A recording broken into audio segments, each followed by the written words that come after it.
Well, hi.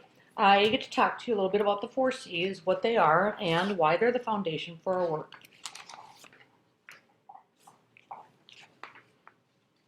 In the manufacturing and agrarian economies 50 to 100 years ago, teaching our students the three R's was enough. But in our modern flat world, that's no longer the case. Three R's simply aren't enough. If students today want to compete in this global society, they need to be proficient communicators, collaborators, creators, and critical thinkers. We don't live in the industrial age anymore. We live in the connected and creation age.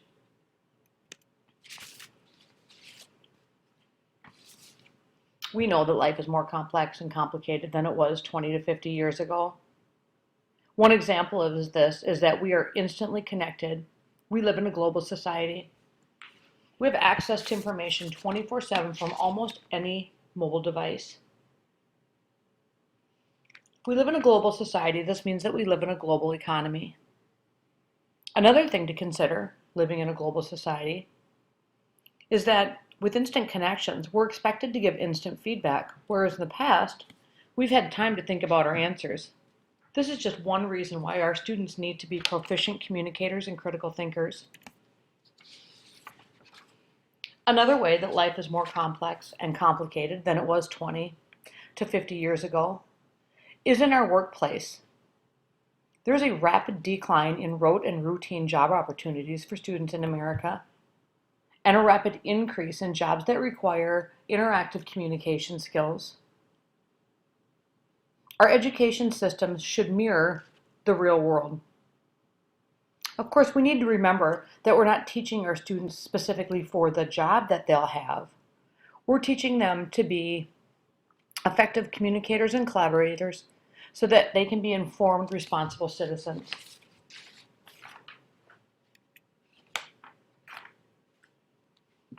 And the third way that life is more complicated and complex than it was 20 to 50 years ago is in our demographics. By 2025, there's estimates that whites will no longer be the majority in America. That means that white privilege will begin to dissolve. And while I hope that most of us agree that this is a good thing, it certainly is going to come with some challenges or opportunities.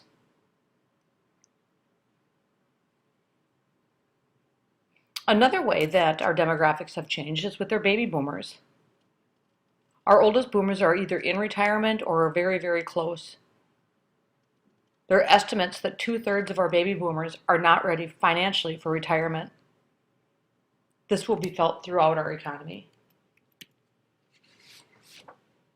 So we've given a couple examples of how life is more complex and complicated than it was 20 to 50 years ago, but now we want to hear it from you. Go ahead and go to today's meet and answer one of the following questions. The first one is, in what ways is our life more complex and complicated? Or the other choice is, what challenges will our students face in the next phase of their lives? Thanks. A couple other problems that our students can look forward to solving include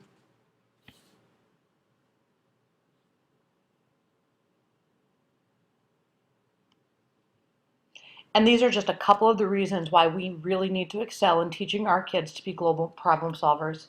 They're going to be very busy. Well, this framework or this visual has been around for over a decade. It probably looks familiar to you.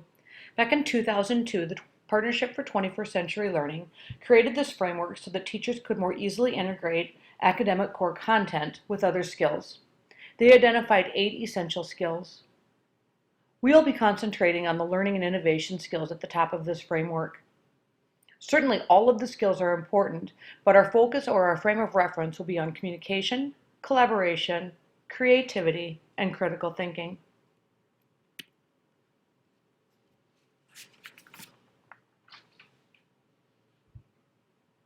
I'm going to give you a hint. It's a skill set, and it involves 4 very specific skills that begin with C.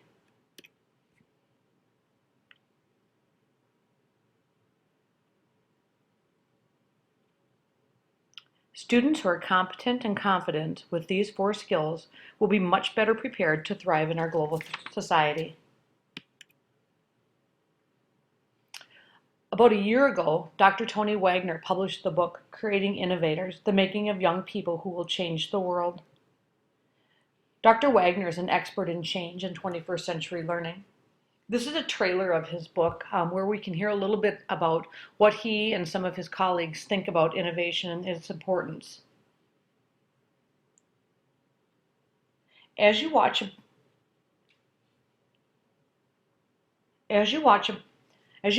try to pull out a couple ideas or things, thoughts that really resonate with you, and be prepared to share those.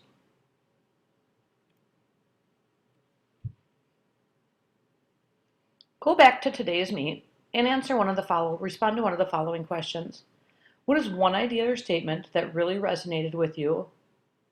Or what thoughts came to you as you viewed the trailer? Thanks.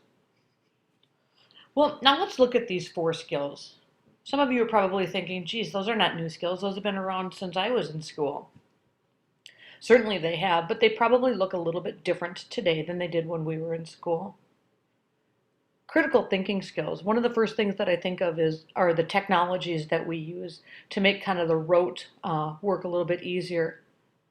For instance, we use technologies like Turnitin, which allows teachers to spend far less time on tedious grammar corrections and much more time on the content of the student work. This allows more time for helping students dig deeper. Another way that critical thinking skills look different today than they maybe did in the past is our access to social media. We use social media to gather, analyze, and evaluate information. And yet another example of how critical thinking skills look different today is in the fact that we're solving problems with people from differing cultures. And finally, project-based learning requires students to drive their own learning, which requires one of the highest critical thinking skills, metacognition. What about communication skills?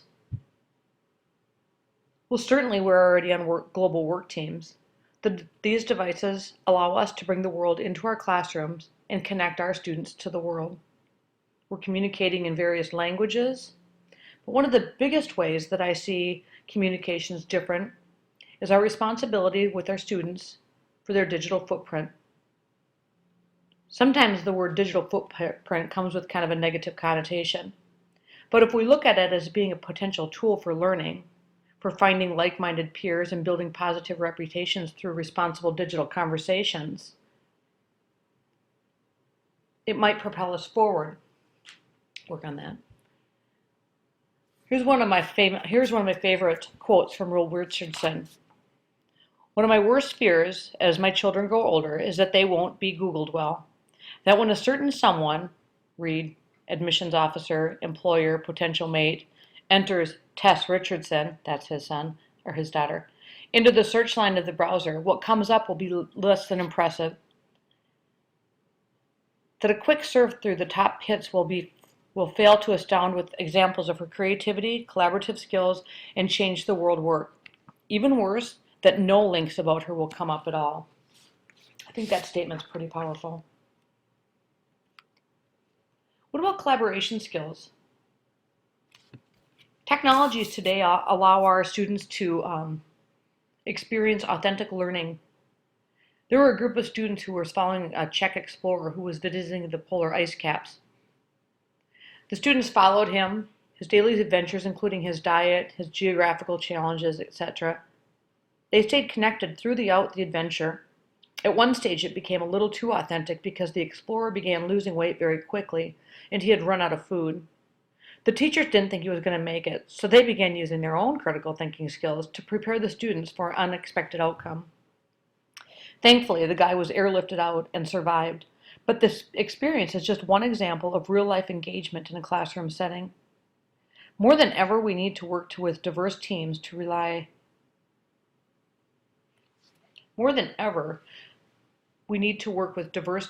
prepare our students for those global work teams.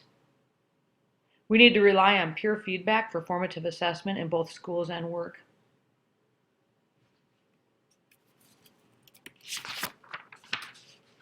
And finally, creativity skills. A lot of times when I think of creativity, I think of the art class, but creativity goes beyond this. Creativity is about innovation, and students need to be innovative problem solvers. With all the automated tasks and outsourcing that have changed the needs of the skills of our workplace, that's the one thing, that's the one edge that we can have to thrive in the competitive society. We need to think about good design as being a means for differentiating products of mass production. We need to embrace the mindset of entrepreneurs and innovators. And so we leave you with this.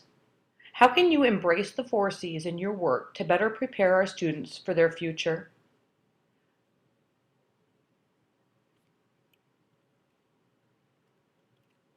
So think about this question. How can you embrace the 4Cs in your work to better prepare your students for the future? Let's just watch this quick video and see if it can stimulate any other thoughts that are going on in your head.